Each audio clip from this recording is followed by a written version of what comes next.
Now, on Friday, Mark Drakeford, the First Minister in Wales, caught everyone on the hop by saying that he planned to return to coronavirus alert level 0 by the end of the month. He said cases were falling, and if they continue to fall, it'll be time to say job done. At the same time, Health Secretary Sajid Javid was talking up the prospects for an easing of restrictions in England. In Scotland, too, small steps have been taken, not least on large gatherings. And Nicola Sturgeon says an end is in sight, but possibly not until the autumn. And the Stormont executive in Northern Ireland could begin lifting some coronavirus restrictions as soon as next week. Now, as I've just indicated in this morning's newspapers, there is further evidence of a drift in the direction of lifting Plan B soon, and perhaps even more.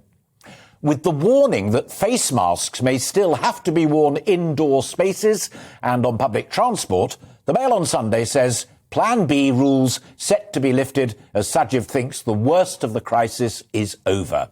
They also publish an article by Labour's Shadow Health Secretary, Wes Streeting, ahead of a big speech that he's making later today.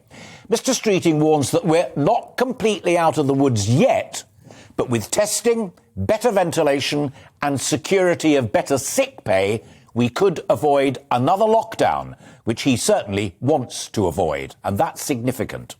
To be clear, the data across the UK is still stark on cases of Omicron, on deaths and on hospitalisations, but it's showing signs of improving.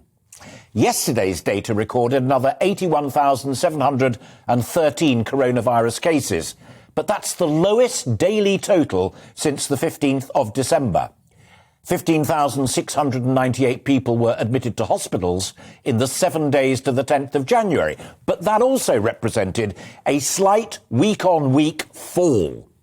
Now, the number of deaths within 28 days of a test remains high, with 1,843 over the past 7 days, and that, I'm afraid, is a 45% rise from the previous week. But it is now being made clear that many of those people died with COVID rather than from COVID. Add to that the growing belief that we may have overreacted to Omicron, a virulent strain of COVID, but perhaps less dangerous than the Delta variant. The government's team of scientific and medical advisers, SAGE, said as much in its meeting on the 7th of January. They also cautioned against lifting Plan B restrictions until Omicron had peaked, but that's precisely what it may have done. The UK Health Security Agency says it now has high confidence that the Omicron variant causes, and I quote, low severity of disease in adults.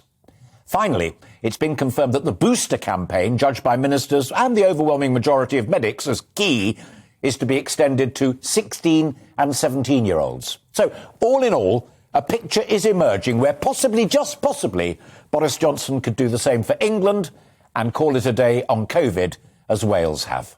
Now, I'm not a medic, nor am I an immunologist, so I thought that today we'd just test that hypothesis with those who are. So we've invited a GP, an immunologist, and a behavioural scientist, and a politician to give their takes. And what I am is a keen political observer, and there is no doubt that in the current climate, as the Express on Sunday implies, such a move would be hugely welcomed by individuals wanting to get back to normal and businesses wanting to start rebuilding from the hammering that they've been taking these last couple of years. But is it wise? Is it safe? Is it time? We want to hear what you think. What level of risk are you prepared to accept in lifting most, if not all, restrictions? Are there things that you'd be happy to carry on doing as we map out a post-COVID way of life?